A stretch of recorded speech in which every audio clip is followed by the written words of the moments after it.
Election express এ পর্যায়ে আমাদের সাথে আলোচনা করতে অতিথি হিসেবে যুক্ত হয়ে আছেন কুড়িগ্রাম থেকে সুশাসনের জন্য নাগরিক সুজনের সভাপতি খায়রুল আনম।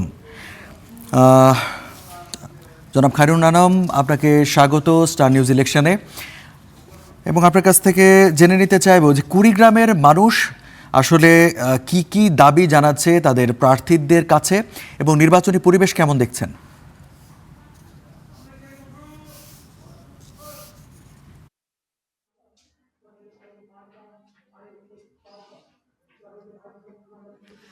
হ্যাঁ, ধন্যবাদ।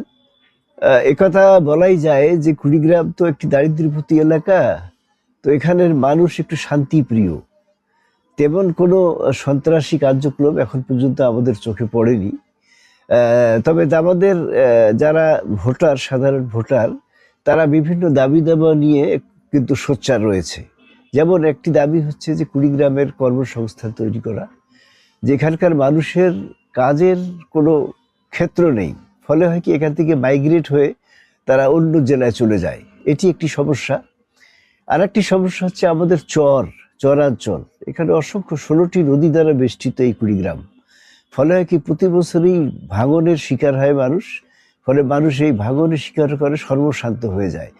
এটি একটি পুরনো দাবি এবং এই দাবিটি এই নির্বাচনে অত্যন্ত সোচ্চার হয়েছে যে আমাদেরকে বন্যার সমস্যার স্থায়ী সমাধান করতে হবে এবং একটি চর মন্ত্রণালয় গঠন করা দরকার। পাহাড়ি মন্ত্রণালয়ের মতো একটি চর মন্ত্রণালয় হবে। এটি আমাদের একটি মূল দাবি। আরো কিছু দাবি আছে, যেমন ধরুন যে আমাদের লোকাল যে যোগাযোগ ব্যবস্থা ঢাকার সঙ্গে একটি সুন্দর একটি ট্রেন দেওয়ার জন্য, যেটি একটি দিয়েছে কিন্তু সেটি অপ্রতুল অবস্থায় রয়েছে। এটি একটি আমাদের অত্যন্ত দাবি। যোগাযোগ ব্যবস্থার উন্নত করা এবং মানুষের সবচেয়ে বড় কথা হচ্ছে কাজের সংস্থান করা। কাজের সংস্থান করলে আমরা নিজেরাই আমাদের উন্নতি করতে পারবো। এটি আমাদের মেইন দাবিরা, মানে সাধারণ ভোটারদের দাবি।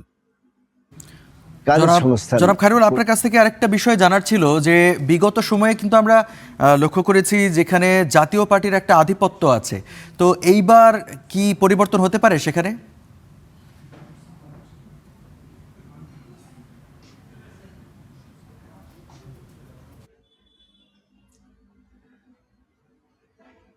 জি, আবার বলুন।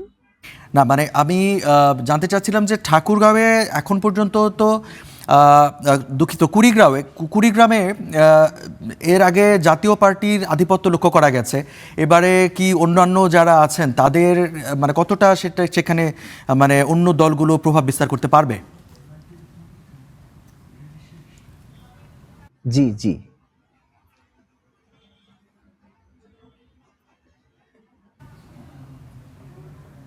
দেখো, জাতীয় পার্টির একসময় ঘাঁটি এটি ছিল, এটি বলা যেতেই পারে।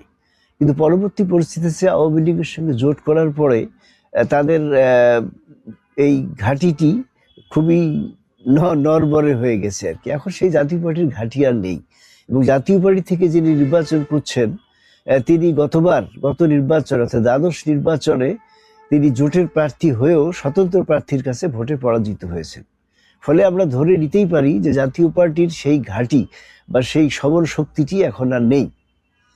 এখানে মূলত নির্বাচনে যেটি হবে সেটি আমাদের ধারণা, জনগণের ধারণা হচ্ছে যে জামাত জোটের নেতৃত্বে এনসিপির শাপলা কলি। আচ্ছা, ধন্যবাদ।